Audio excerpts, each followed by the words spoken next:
连续3天换了2个位置，吃同一家把子肉是什么体验？济南这种移动把子肉摊位很常见，为什么我对这家把子肉味道流连忘返？蔬菜醋汁的运用，把子肉汤汁卤汤的香，让我吃了有点上瘾。好，你吃吧。这是3天吃的，老板从业10几年老摊位，味道稳得不行，没有起伏。今天来吃美食作家王刚师傅的店，基本主打菜都点了。先说结论，这个店的出品远不如王刚的店。之后我会讲讲我对餐饮大师和真正吃味道的饭店经营者的理解和区别。王刚的店是超出我预期的，因为它打破了我对网红餐饮大师的偏见。我今天来吃济南第1网红排队王刘小芒把子肉，几乎全网探店博主都吹这个是济南第1把子肉，那我们来看看到底是不是真的。我跑去后厨看了，鲜肉非工厂半成品和冻货。我先说结论，味道挺惊艳的，卤汁运用的相当好，就蔬菜炒的水平一般。连续吃2天，还打包回去酒店吃，我是愿意连续吃1周去验定它的水平的。勾芡不重，番茄鸡蛋都炒烂糊了，拌饭的话相当爽。我拍视频跟你们分享，有激情的是能找到懂的人倾听和分享。这些店也是要加很多济南人心中的 YYDS， 争议最大的把子肉，我今天来帮大家解惑吧。来的这家店给我了最大的启发是，用被子盖着保温的米饭，才是济南把子肉米饭最好的保温方式。我之后的视频会出一家，我认为是济南把子肉的天花板，也是很多小红书、抖音评论区老济南人心里中的天花板，大众点评都没有上这个店。米饭也是用被子保温的。我关注的点跟其他美食博主不一样，我只乌拉拉网红探店唯一在山东济南吃过的水饺店，味道到底如何？小店环境干净卫生，先说结论，味道不太符合我的口味，就没关系。那就来看看详情到底如何吧。这是灌汤的。您这没腌制过对吧？没有。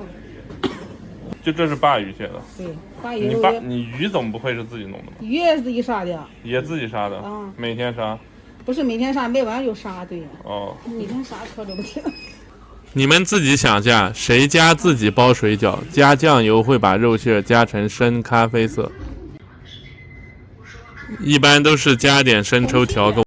今天来吃几年前看鳕鱼探店博主吃过的山东牛肉火烧。先说结论，味道还行，只是有点小问题，你们自己视频去看吧。可惜没去成新晋网红店，唐人街吃过的觉得很香的魏家，现在关门装修了，感觉大部分观众都能看出这个店的问题在哪里。我觉得它的烧饼是很有亮点的，那就来看看具体为什么不错吧。说实话，我一般不吃这种小摊食品的，卫生得不到保证。研究了下网上评论区各路大神，看了下他经营模式和成绩，感觉值得一试。后面这个店面是他的，但他不在店面经营，跟其他移动摊位不太一样。视频最后的部分是我第3次去他移动摊位十字路口吃的视频。看他这个米饭的保温跟清河老苏一样，也是被子保温。你怎么卖啊？但他的被子是有细节的，套了个袋子，更卫生。清河老苏和牛肉烧饼没套，你们可以倒回去看一下。10块钱一样。对。哦，行，子肉。再吃这个。啊？再吃这个。就在这吃，米饭要一个。瘦点的，肥点的。要瘦点的吧。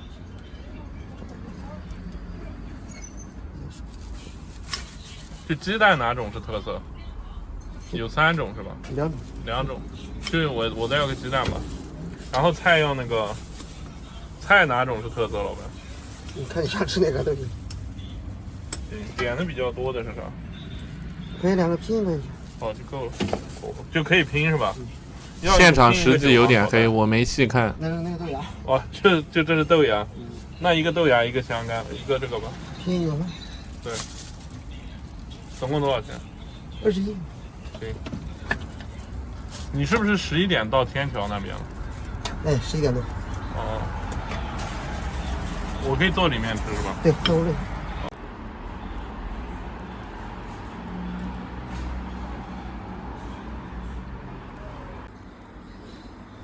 就这个豆芽一口就惊艳了，把山东粗的豆芽发挥出特色了。我一个不吃醋的人，讨厌醋的人都觉得好吃，他运用的醋只是稍微酸酸带了一下。反正比我吃的什么江户前传奇寿司、东京第二和牛烧肉都好吃。我说客观的，正常人来吃，吃不出我说的这种味道，因为你要什么都吃过才能有这种心态。也别抱太大希望来吃，我觉得马云这样的企业家可以来试试，我觉得他有那种心态。豆腐干一般，正常没特色，不难吃，有点干。就这把子肉有点薄，比胡一记的差远了。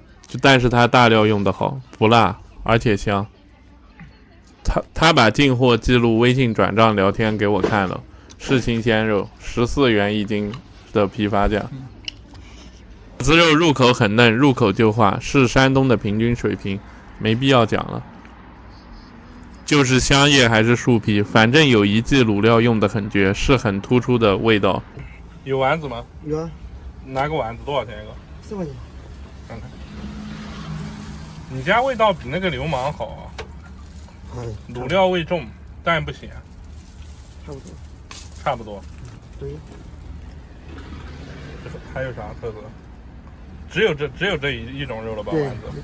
再来块辣吧。对，瘦肉多点，不然我头晕了。这样肥吗？还有没有更瘦的？有，这个瘦。好，来个瘦的，多少钱？14。嗯。有记忆点。嗯。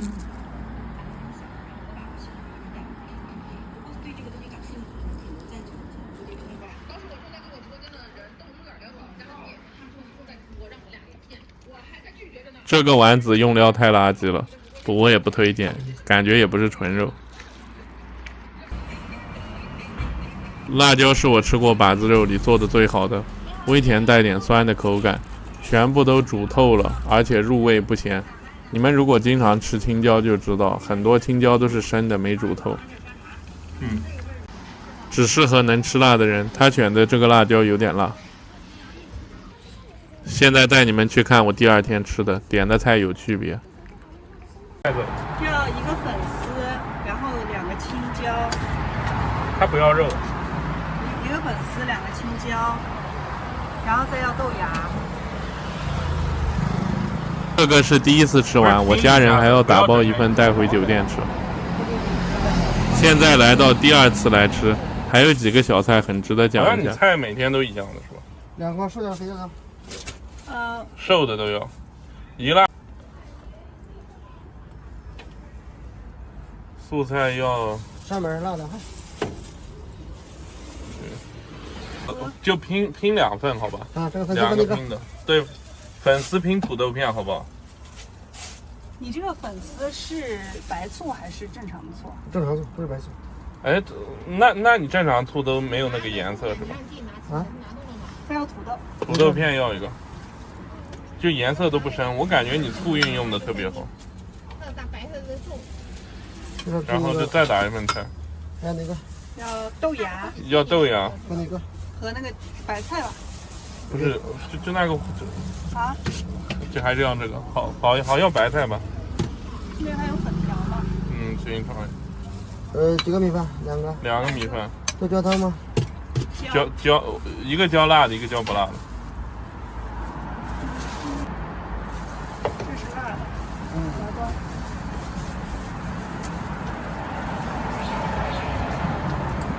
我建议40岁以上财富自由的那种来吃，才能吃到跟我差不多的感受。我不是装，是没达到那种社会经历的心态，吃不出来区别的。再要2个。如果不满足条件的，还是去吃烤肉海鲜，日本的可能比较惊艳。总共多少钱？济南这种移动摊子多，别以为自己有信息差，我研究的肯定比你们多。非常京味。还不咸是吧？咸不咸？可以，他这个白菜牛。个土豆片切得很厚，但是炖得软烂，跟之后的酸辣土豆丝脆口的区别很大。汤汁也行。就这个人是用心了，细节有的，不是那种随便做个盒饭快餐的。粉丝也是惊艳，以前听过龙口粉丝，吃的都是假的。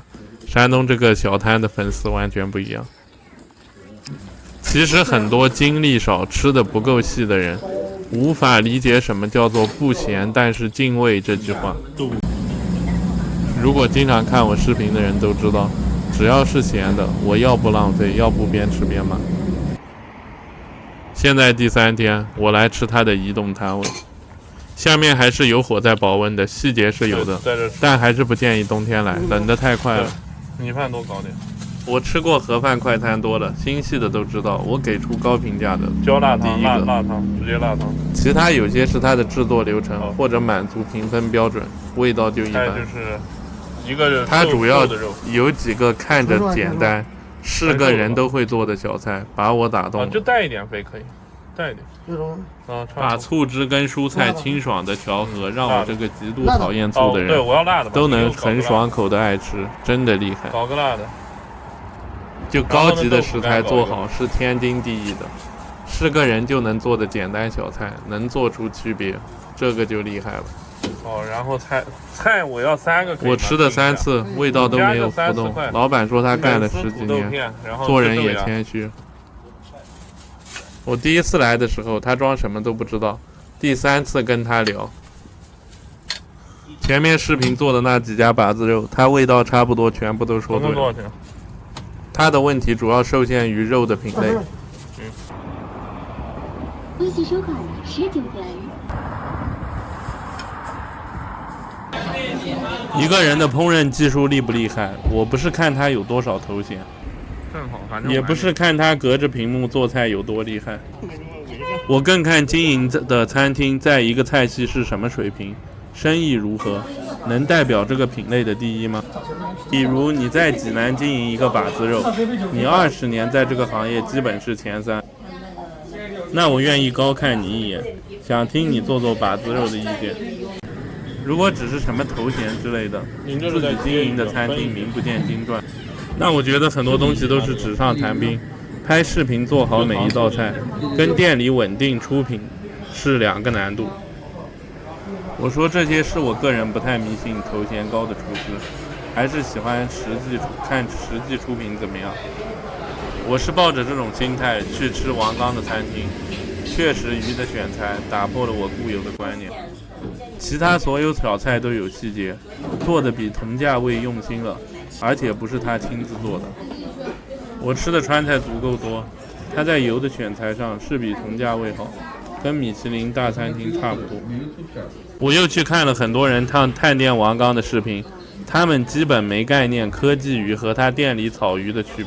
评论区也有很多人把普通的黑鱼跟这种高损耗的清水瘦身鱼混为一谈，觉得自己认为黑鱼好吃，草鱼不好吃，是个很牛的信息差。就比如说日本和牛，你确定你吃过的就是日本当地最好的品种吗？都叫和牛，但是真的是一种吗？说回这个店，位置在济南算顶级了，面积不大，就外面几张桌，里面几个包厢，只要不太拉胯，生意肯定还是可以的。服务比较好，济南的物价我也搞不清楚，我感觉不算特别贵。有啊，夜店也有。就山东都有。对呀，但是有的店他需要你叫他。说真的，我去一般餐厅，不可能点鲤鱼的，因为主打菜又是鲁菜泰斗，那我试试吧。就是饺子它没那么。鲤鱼、草鱼、黑鱼、花鲢，说真的，河里的鱼我平时不吃的，我只吃冷水区的海鱼，而且我只有冬天吃鱼。给你采个漂亮的。改天有空去广东吃下他们的瘦身鱼，看看能不能打破我固有的观念。我感觉王刚那个鱼不仅成本高，还操心。为什么师傅的店没马上换成那种鱼？这种东西不是你知道就那么容易操作的。周末生意挺好的，排队，那不如就直接拼桌吧，反正吃个味道。我们也不是吃环境的。四喜丸子。看视频是不是说按一下就按下去是对的？我也没认真看，但这个怎么不太好按下去？味道跟成都吃到王刚的差不多，只是这个是热乎的。猪肉的用料相对去吃把子肉那些丸子要好很多，只是味道中规中矩。在狮子头这个品类不算我吃过好吃的，我更喜欢没腌制过的纯肉的。这种嫩度的我也吃过，以前宛平路小白画的就跟这个嫩度一模一样。腰花的调味我就不说了，那些话酸甜咸鲜辣之类的。我就说个最大的问题，过分保持嫩度火候的口感，再重的调味也没压下去骚味。我对新骚味的品鉴是极致的，再多再重上科技的调料我都能吃出来。为什么当时我必须等王刚的鱼冷了打包以后回去吃，还不加热？我以为我味觉出问题了，品鉴不出河鱼的新骚味。那些广东鱼、黑鱼、科技鱼、酸菜鱼，腥味我全部吃得出来。后面询问了是不是腰花没炒熟，他们说炒熟了，那我就可以理解为跟90%的烧鸟为了保持嫩度是同一个逻辑。就这个大肠不符合我口味，处理的算干净，但是太机械化了，为了保持大肠味，和本身的甜味是分离的。而且这个栗子也是太干了，完全没吃出加栗子的意义在哪。就这白菜还是可以的，锁汁、鲜甜、肥大这都有。我后面陆续吃了很多块腰子，随着温度的降低，腥味越来越明显。复杂众多的调味都没盖下去，跟吃嘉兴咬强羊肉面是一个道理。你压骚味的水平挺高了，但确实没压下去。我感觉是没熟导致的新骚味，总不可能是选材不行，腰花不新鲜吧？你两个总得有一个原因吧？他这个店流动性很大的，我不相信是选材的问题。其实这个店做不好，也不代表陈师傅水平不行，毕竟不是他炒的。管理经营，每一桌出品的品控，就这个都是开餐馆实际很难的。如果大家开餐馆创业，别自恋觉得试菜好吃就行，每天让你重复同一个动作都一样，很难的。你动作一样了，供货商拉垮了，你也不行。开店跟试菜不是一个级别的难。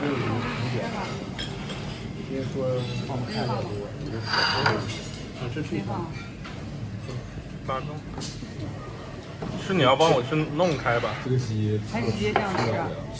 没有，你帮我弄开。你还拍吗？对，就拍会儿。可以了。分手快乐，祝你快乐。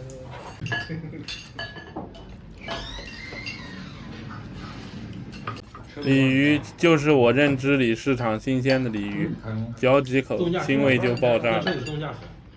就这个跟制作没关系，材料的问题。你去市场买再好的鲤鱼，就这种水平。和你们觉得草鱼吃不成是一个道理，我就不知道鲤鱼能不能瘦身清水养殖。鲤鱼、草鱼吃不成，这个才是正常应该发生的情况。所以为什么王刚的草鱼把我吓到了？我非要去酒店冷了不加热吃。这个海参70块我是能接受的，个头比视频更大，味道就是正常脑子里海参的味道，没腥味和怪味，就是一直没搞懂海参好吃在哪。葱没做好，香味是有，就是太咸了。我总结下，我没体验到技法，太机械化，没那种好吃的内核。炒菜的人只是一味的模仿，没有精髓，这个是正常大酒店应该有的味道。我本以为王刚的店应该是有这种水平，但反而是路边小餐馆好吃有内核的水平。日本不吃海参为啥？那味儿挺奇怪的吧？还是不馋。我今天不评分了，食材应该都是新鲜的，技术应该没遗传到。不是，我吃的少吗？首先看到这种有2个名字的城市头部餐饮小店，第一反应应该是大概率有版权纠纷，要不就是分家的，要不就是商标抢注。看着兄弟，比如北京望京小腰、武汉金粉世家、上海富春小龙。我又去搜了一下，还有一个叫胡一记，也叫流氓把子肉，我懒得去研究真假了。我有空再去吃一下，看看哪个是正品。按以往经验，用不了原名的是正品。我在济南已经是第2天了，也接触很多跑滴滴的在济南10年生活以上的人。都说刘小芒是最近几年兴起的网红店，以前他们都没听过。这个店给我进来的感觉就是装修很新，也在疯狂扩张招人。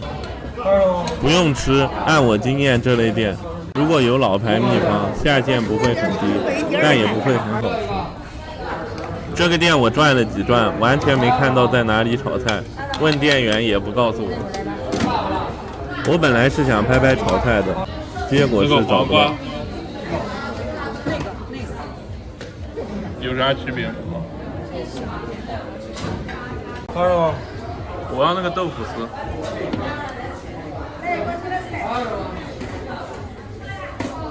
四季豆要不要？不要。还要啥？花菜要不要？豆腐要不要？花菜、豆腐各要一个，好不好？这个哈？对。这份儿，有半份的，没有半份，没一份。啊，这个有木的，后来有木济南快餐店打菜真的是大方，都是使劲给你装满。从视觉上看，这些菜跟上海社区食堂很多快餐店的菜色大部分都很相似。我这几天也吃了几家热门把子肉，发现这个店有个缺点，米饭没用被子盖着。济南这边对米饭的保温很看重，用被子是最佳保温，下个视频会拍到。但是他们基本对菜的保温不是那么看重。一样要一个，就再要个这个茄子，再要一个是吧？你说要这个，不要那个。要那个，要哪个？看一下有不请的43，57啊，带走，还有别的吗？你要什么？要茄子。茄子要一个，然后就把子肉一个辣的，一个不辣的。一辣一不辣是吧？对，再要个猪皮。好嘞。不辣是吧？你看这个行吗？这个？对，一个辣的，一个不辣的。好嘞。要瘦一点的。好嘞好嘞。一个吧，一个吧。谢谢。鸡蛋你要不要？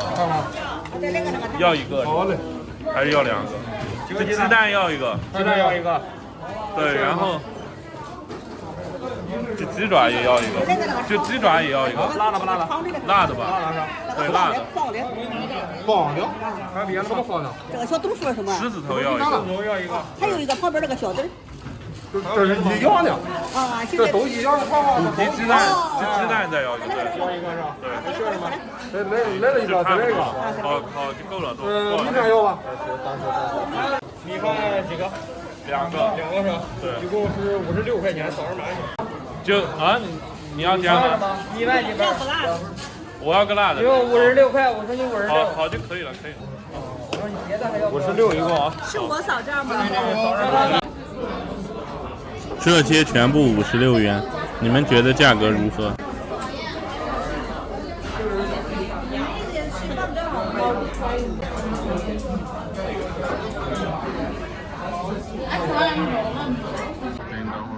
我这几天把济南的把子肉基本玩透了。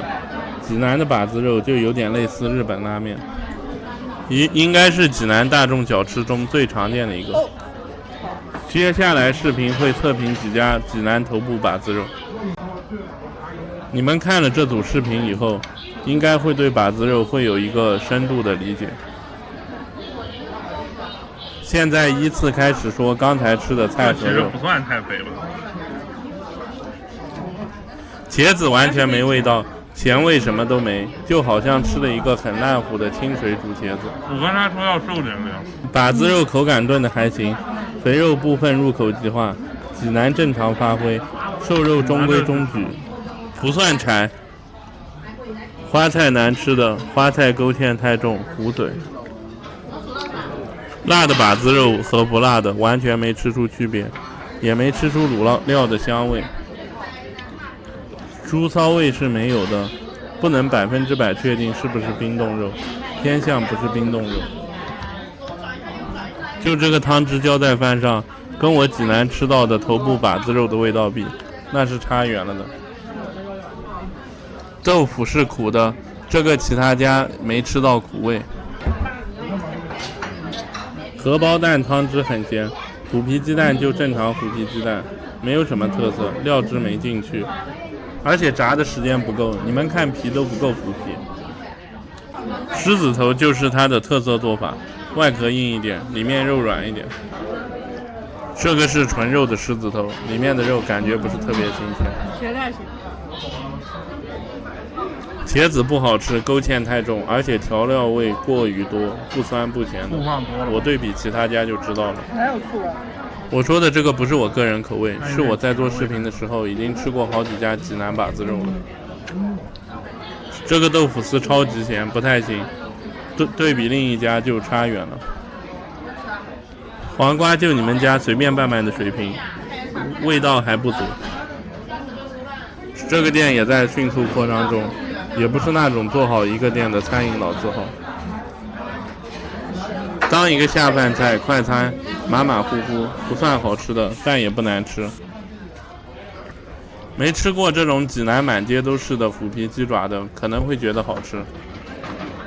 水平就在济南算普通水平的，我视频后面会做一个鸡爪算高水平的。那个鸡爪调味会淡一点，吃着新鲜一点，很容易一次吃5个。好喝吗？这个粥就马马虎虎的普通水平，没什么味道。这个店的把子肉算及格水平，但是酱汁用的几乎没特色，也没有侧重点，就是你们随便看视频买块肉，在家里能100%复刻的水平。还可以，一般满盘。炒菜就是上海满街的那种称重快餐的水平，我也不知道是店里炒的还是不是店里炒的。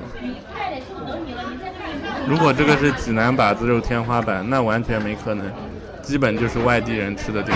总体味道就很普通，我没浪费能吃完，就是类似上海沪西老弄堂那种店吧。我没看。评分等级2，普通的食材，普通的技术。加入我自己的收藏夹，反复能吃10年以上的店，所以愿意多吃几次。高疫情就不验证了吧，都说是济南把子肉最后的底线。我先来的是这个很多网红拍过的原记蹦肉干饭，但那天刚好没开门，我进去感觉这个店有点难闻。我现在又来胡一记把子肉，我也没搞清楚它是不是真的流氓把子肉。一会儿我会讲下网上的几种说法。您这都是新鲜肉是吧？对啊。对，看着挺新鲜的。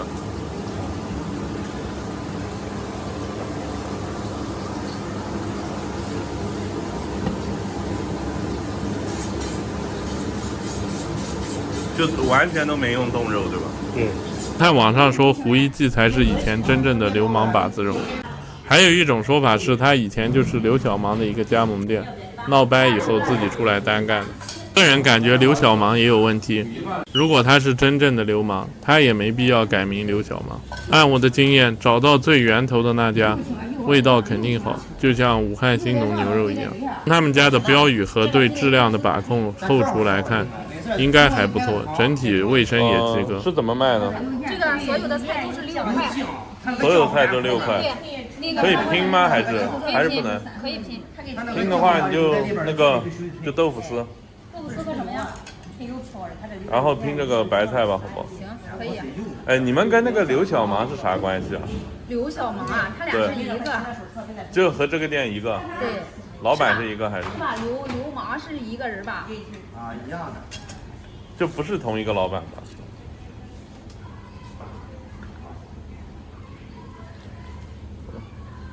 还是什么呀？再要一块辣的把子肉吧。好，先放这。要一块辣的，要瘦一点。厚一点啊。猪皮有没有？有。再要块猪皮好不好？可以。这块行吗？可以。要个猪皮，要块那个。也要辣的。对，也要辣的。焦汤吧，米饭。对，就浇点辣汤。还是什么呀？这辣椒要一个。这个肉丸子要一个。24。总共多少钱？一共是32。好的，再要瓶饮料。就这样，总共是32，感觉济南消费也不低。这2道菜在我上个视频刘小芒把子肉也有，我点同样的试试区别如何。同样相比不咸，炒的还可以，入味香。我个人吃不来咸的，盐度我只能吃平均水平的。流氓把子肉的特点，外壳焦，带点硬的口感，相当好吃，纯肉的。这个肉丸肉质可以，不是那种边角料腌肉的味道。比四喜丸子我更爱吃这种，外壳有嚼劲，里面肉质吃得很实在的。像这家店我只有一个疑虑，我调查了一下，2年前请了一些网红探店，请网红探店的这种理念不符合我对店的审美。大概我们能看出来是什么是纯花钱的网红探店，而且我看它有2个分店，不知道有没有关系，这会让我觉得不够稳。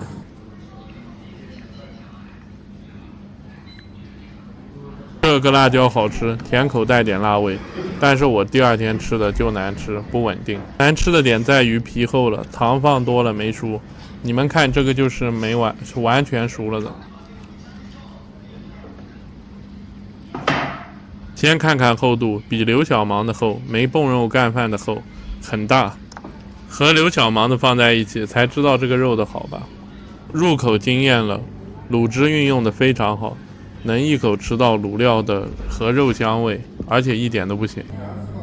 我平时吃到东西说像白开水和没味道，是一句话总结他们没技术含量和不会炒菜。这个猪皮也是超级好吃，很 Q 弹入味。就这家的调味整体不咸，不咸就好。吃不了辣的可以选不辣的，他们家辣椒选用的很好，很有味道，但不是很辣。我说的不是很辣，是跟江西、湖南的比，在四川算有辣味的。我度掌握的很好，吃不了辣的千万别吃。这家店肉做的非常好，炒菜只能说比刘小芒好一点。我还会有下一期讲另一家把子肉的，那家店肉不如这家。小炒菜是出神入化了，醋汁运用的非常好，我不吃醋的人都服。茄子要一个吧？茄子要一个还是半个？半个。和什么拼？和这个番茄炒蛋拼吧。我再点个打包带走，给家里人吃。好，行，可以。还要什么呀？1块2块。2块。要个鸡蛋吧，给他。炸的是吧？对，要个炸的蛋。还要什么呀？哦，不要了。啊，就这个辣子给他弄一个吧。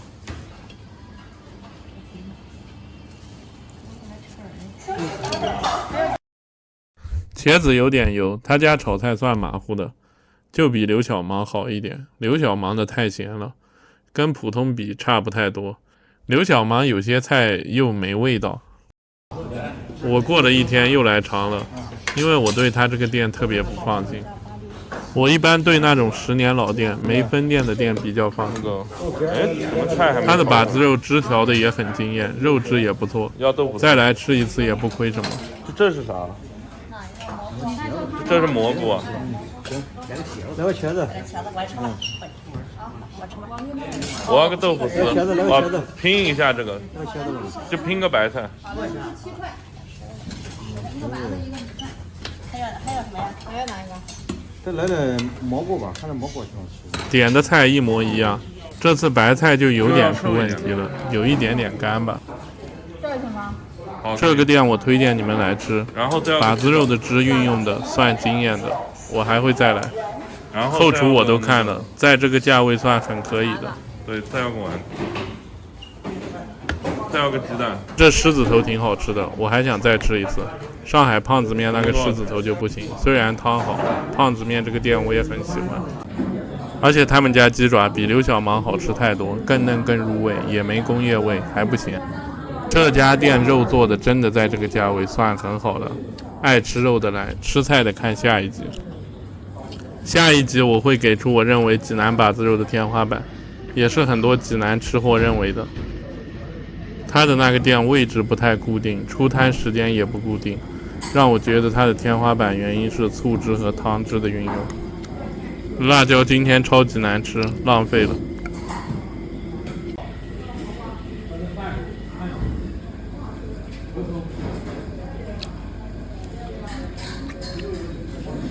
看区别和用心程度。我今天来到清河苏记把子肉，要聊济南把子肉，这家店必须吃过。为什么我没选择超一星和吴岳庙？从网上压倒性的言论和经营模式，我感觉也没必要吃了。我对美食不是靠主观尝味道，我都要收集一个菜系的周边信息进行分析的。选符合市场经济学资金认可的店，考虑评论区大众讨论的内容进行分析。网上舆论基本就是两派，一部分老济南人认为清河苏记就是神，他们的论点就是济南20年前、30年前把子肉的味道就该是这样。现在刘小芒把子肉这样入口软嫩、切的薄的，其实不正宗，是最近几年才有的。我跟一些济南人也聊过，他们觉得这样有嚼劲、腌制过的把子肉才有味道。我说的不代表所有老济南，只是一部分。另一派觉得清河苏记无敌难吃，因为肉老塞牙。我看了这个店是有热度、没连锁、有历史、资金盘认可，肯定要来吃一下。资金认可我看来很重要，这是尊重市场，但人多也不代表就是最好吃的。但没人的店大概率是普通的或者难吃的，只能说大概率，不是100%。这个世界上也存在有绝对实力加绝对运气差的。我觉得我碰到这种的概率极低，还是从资金里找机会更容易。老苏家是没有炒菜的，就是纯把子肉加豆腐干、鸡蛋那些东西。我个人感觉这种厚的不叫把子肉吧，应该是偏向济宁的蹦肉干饭。把子肉这个品类类似于上海的面条小笼包、日本的拉面。我自己是已经制定了一套鉴定水平高低的标准。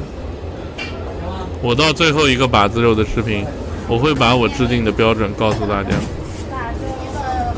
基本把我吃过这几家热门把子肉看完了，也基本能玩懂70%济南把子肉。您这米饭是用被子盖着？对。米饭这一块肯定用被子保温是加分的，实话我也不知道为什么，我只能感觉到比那直接放个电饭煲在那里要复杂费人工很多。我如果说这个米饭吃的就是不一样，颗粒分明，似懂非懂也没意思。来个济南人给我们解答一下为什么要用被子保温。我吃到另一家我觉得行的，也是用被子保温的。这一点米饭那么多人在操作，搬来搬去，弄来弄去，真的有必要吗？你们看视频，这是操作的很认真的了吧？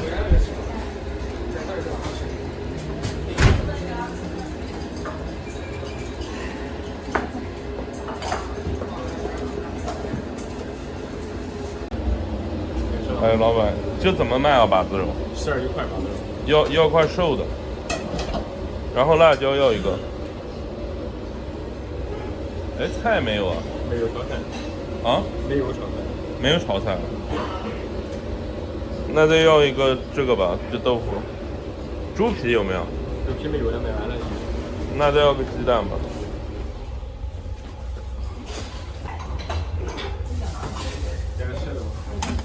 2个辣椒。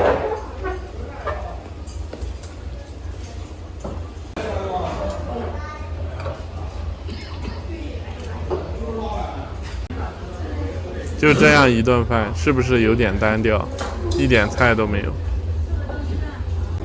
我对把子肉的评分标准，炒菜的水平是很重要的组成部分。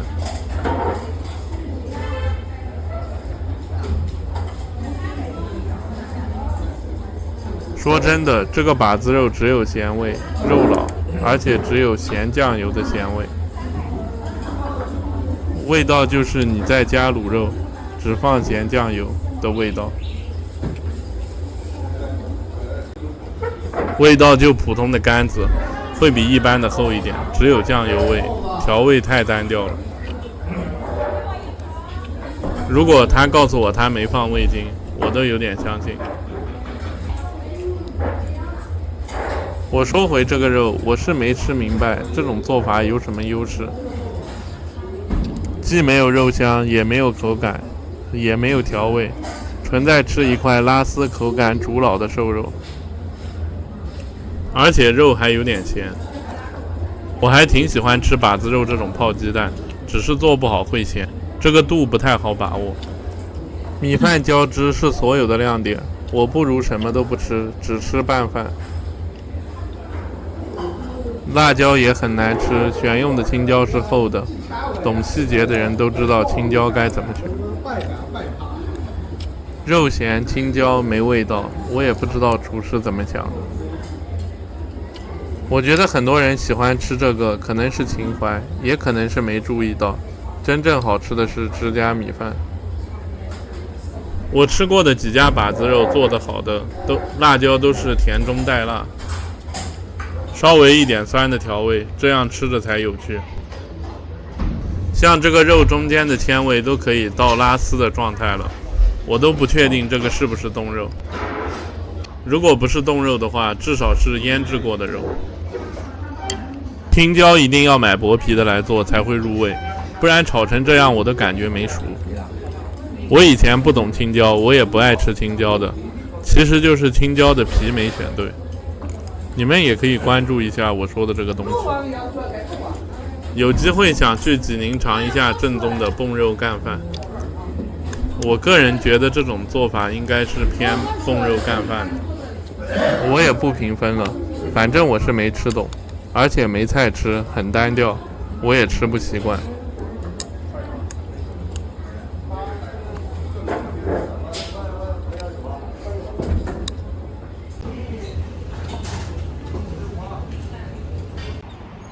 这个店在小区里也不算网红店，我看大众点评基本没有热度。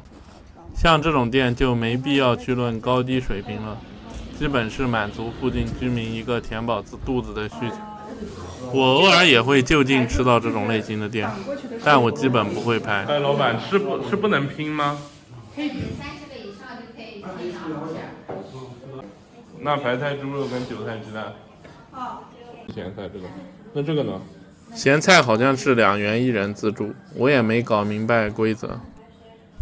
来这个店的原因就想看看做到2000万粉丝确实自己弄的美食主播是什么品味，不然不会专程来。就不是自己种的，其他都是你们现在包的韭菜鸡蛋的是吧？对。说个客观存在的东西，这个店的环境卫生是在这个价位算极致的，而且还是一个老的店铺，完全不会因为老旧而不卫生。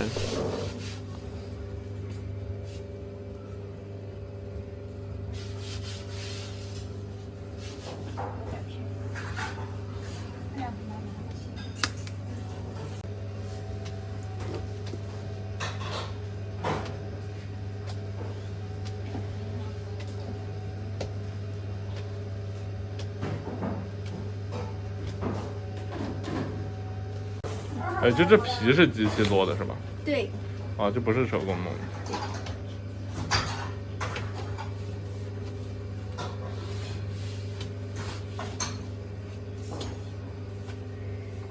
普通机器包的皮口感会特别散，会越吃越生气。手工的皮跟肉馅会更紧实的贴合着，吃着就更好吃口感。其实它的这个皮后面吃起来的感觉有点像手工做出来的皮。我个人的需求是希望涨价，然后都用手工做的饺子皮，但大部分人可能不太会接受涨价。你家我看着卫生倒挺干净的。那可是绝对干净。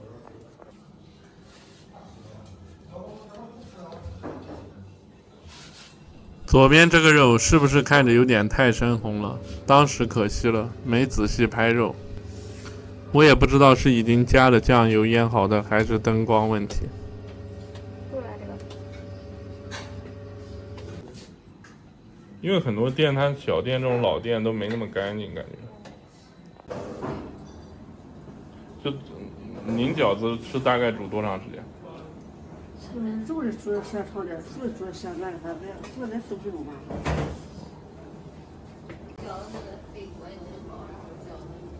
好，请谢谢啊，可以了。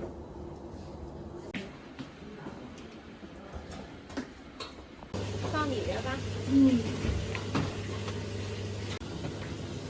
有没有济南的观众？如果有的话，你们去吃一下，留言在评论区看看味道如何。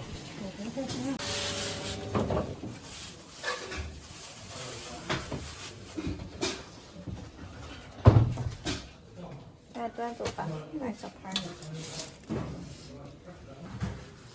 我个人更喜欢纯鲜肉馅儿，家里制作的那种方法。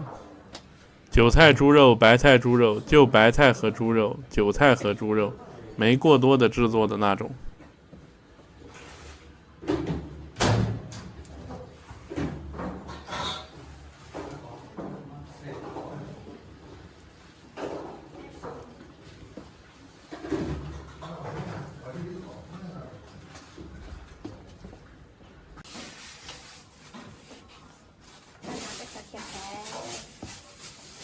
哎，您这肉是在店里自己做的吗？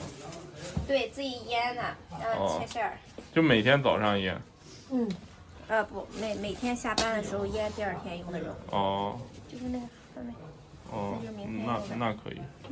它好多是工厂里面的那种半成品。你们自己做的？对，是买的都是肉，都是鲜肉。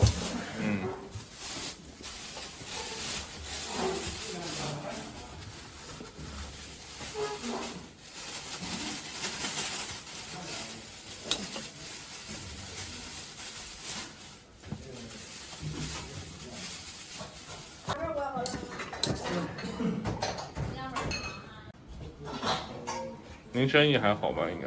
还行，很正常的。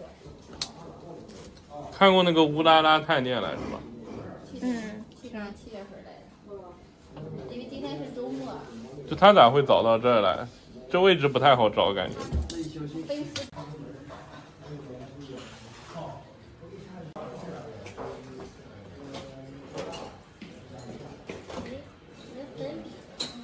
那麻不拿一下姨？行，就没关系，没关系。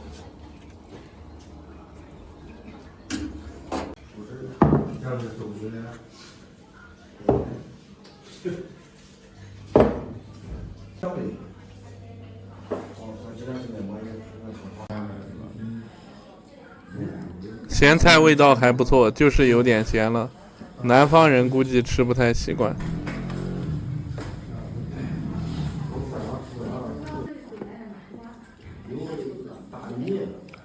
就正常饺子汤的味道。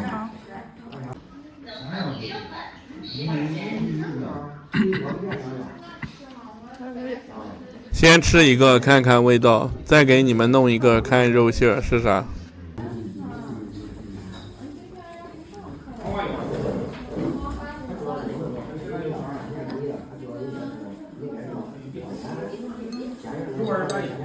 像这种肉馅儿我不太习惯，饺子我只喜欢吃纯鲜肉加蔬菜不腌制的，就吃那种打开纯瘦肉肉馅的那种，这种太复杂的地方口味吃不惯。我没有半成品的意思，我看了下它冰柜最下面那层好像是鲜肉，但忘记求证了。这家店的卫生条件整体氛围是很符合我审美的。韭菜鸡蛋肉馅的味道就是韭菜鸡蛋饺子的味道，只是跟家里比的有点咸。我作为南方人，也不喜欢吃机器包的饺子皮。机器包的皮太散了，感觉肉馅会给的不足不力挺。我跑了好几家，感觉有一半都是机器皮。山东人对饺子皮很包容吗？我做个总结，味道就是普通的味道，店里看着干净卫生，环境整洁清爽。猪肉馅的没看到什么肉，可能毕竟太便宜，肉的味道也不符合我的饮食习惯。评分就不评分了，怕你们接受不了。我是希望有个济南的兄弟去验证下，说说体验。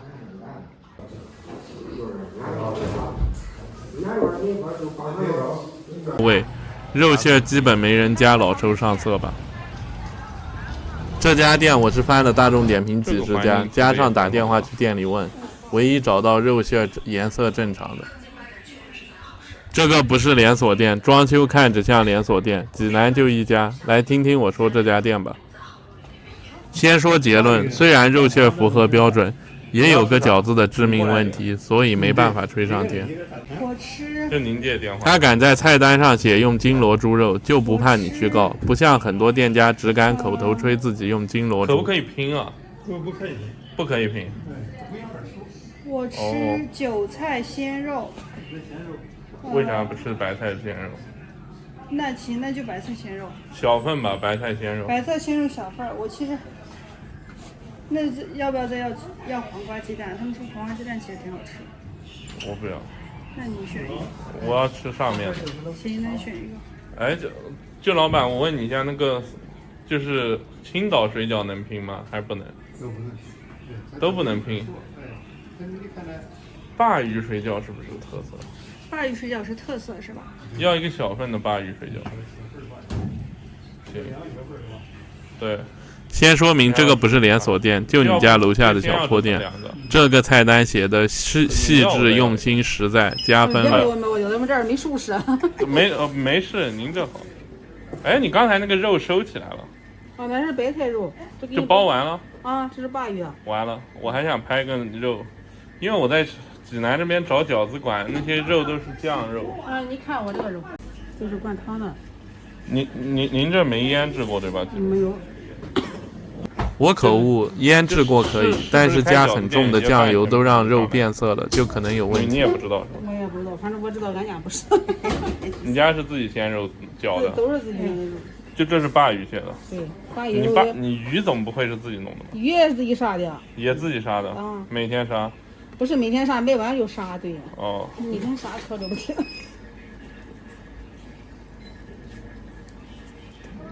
我好不容易找一家跑特别远过来，谢谢你。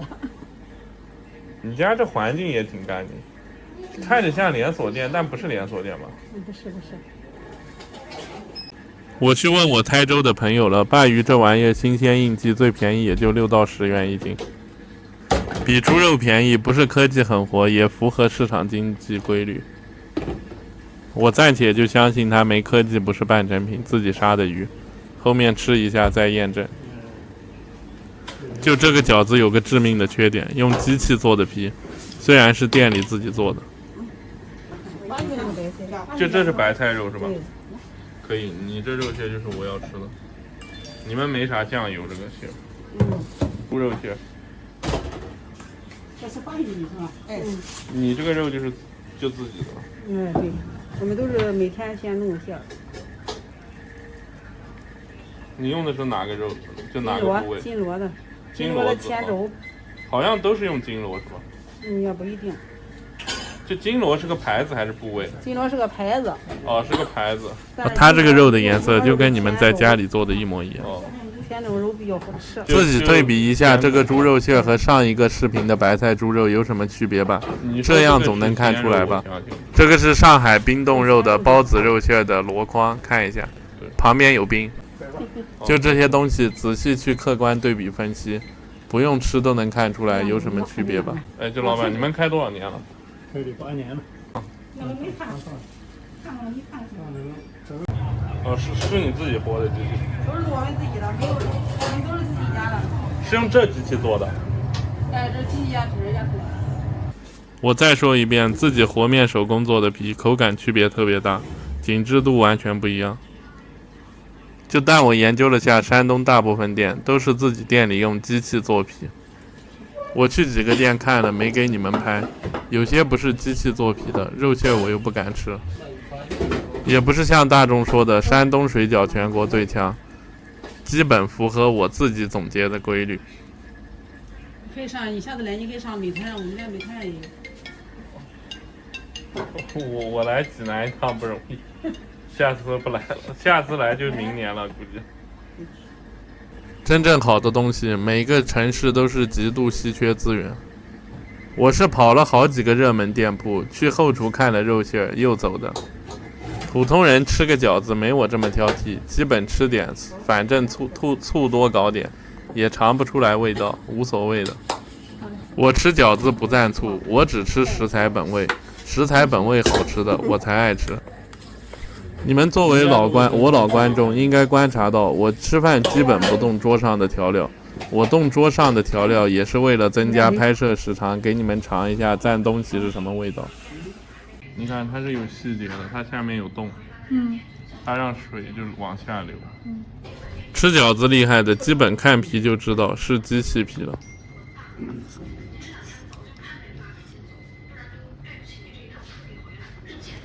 味道基本就是家里包的白菜猪肉的味道，也不咸，没什么调料味。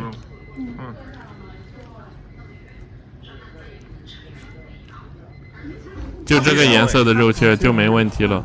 你们吃生煎包也可以多看看，这个是通法。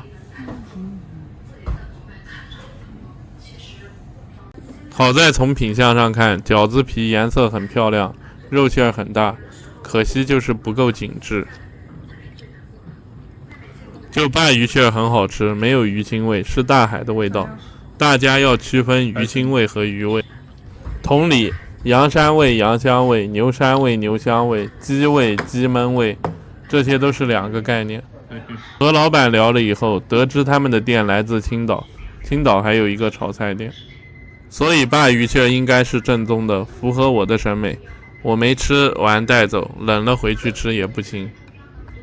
可惜我人不在济南，如果混成老顾客，加钱让他给我做手工饺子皮，那个味道就绝了。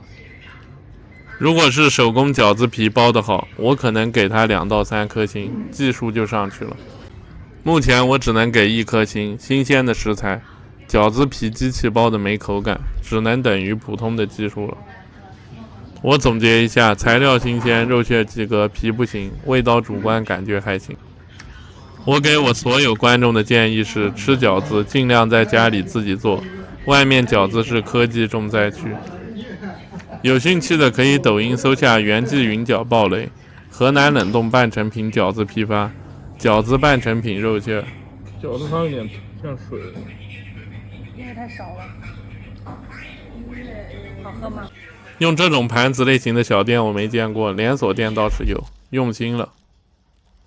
我后面还加了一份饺子肉馅的回家去吃，味道也不错，就跟家里包的一样。能吃吗？行吗？哎，怎么没人啊，老板？你这不是网红店，人应该超多的吗？是网红，这时候几件的还人超多的。哦。还没下午的还没开始。几点开始？你这网红店怎么一个人都没有？太奇怪。哎呦，这阵儿没人，几件的，早上忙多忙。不要麻酱，要辣椒是吧？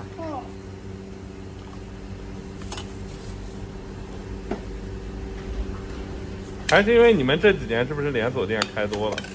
连锁店少一点，多的香。哦，好。啊。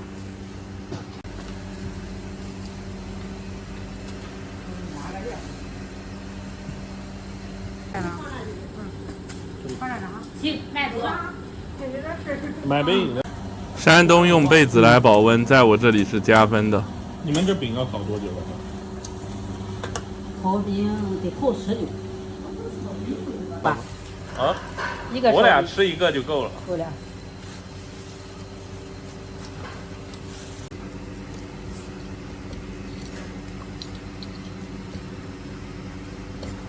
你这塞的进20的？20件。这是20的是吧？那个是啥粉呢？那个是孜然粉。一般很多牛肉汤这种粉都是增香剂，用冰冻牛骨头去腥的。抖音可以搜一下。这家店不一定是，颜色也不太一样。他告诉我他们买的是鲜牛肉，我也无法考证。牛肉用的一般，吃不出牛肉的香味，有一点牛肉没撇干净浮沫的味道。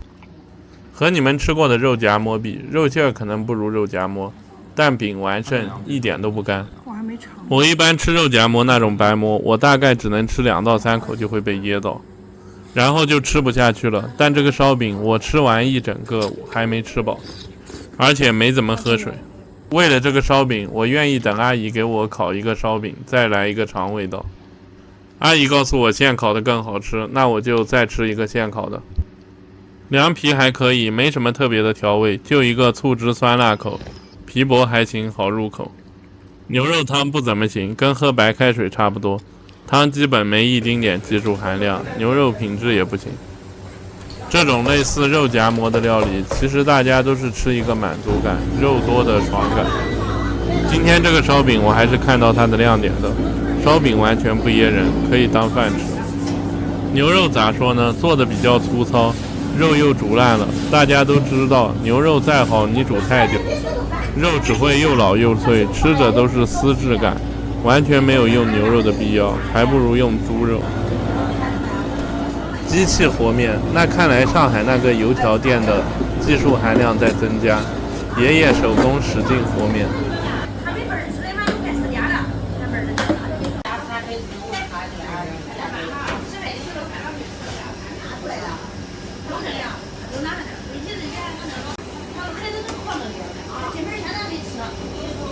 收海10。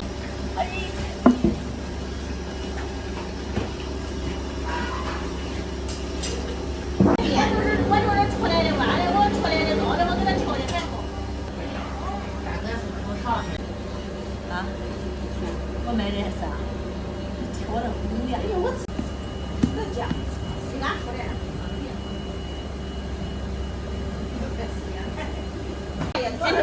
手机头打不了，啥都打不了，弄不了，舌头就多出来，也不能撕下。撕不了，你把它打开呀！你小的那个。行。看见了。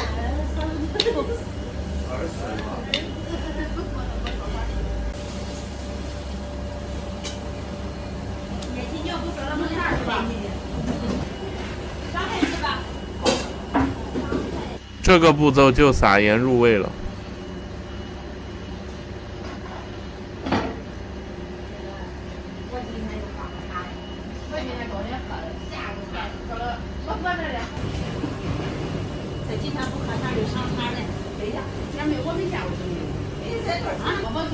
就这个地方气节的，中国传统餐饮不按经验用称重器的少见，这样每一个烧饼的大小都是一样的。我在中国的烧饼摊位没见过每一个烧饼都用称重器的，你们仔细想想，是烧饼店。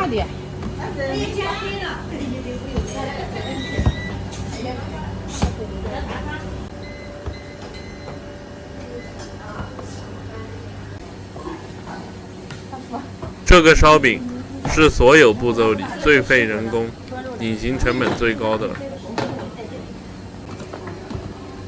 有那小骨头吃，它就是拉着吧。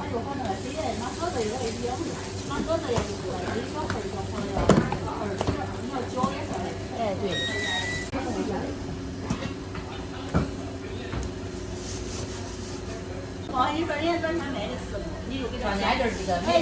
国外很难吃到这种现场制作、费人工的便宜小吃，20年以后估计中国也不多了。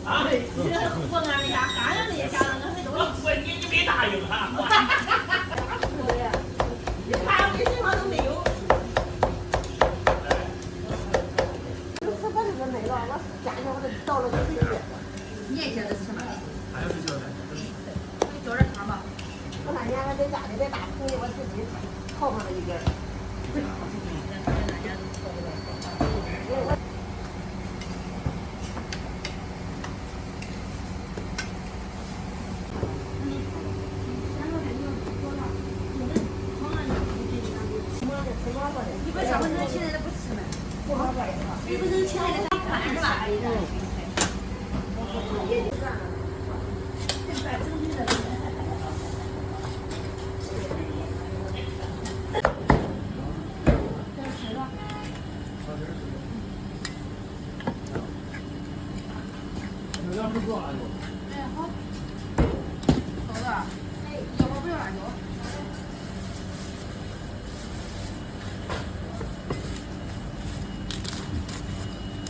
搞点辣椒是吧？够热的。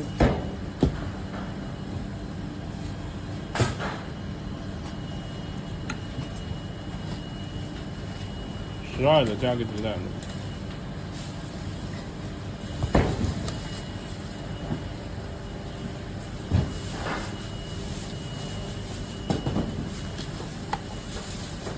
你现在吃吧。对，我现在吃。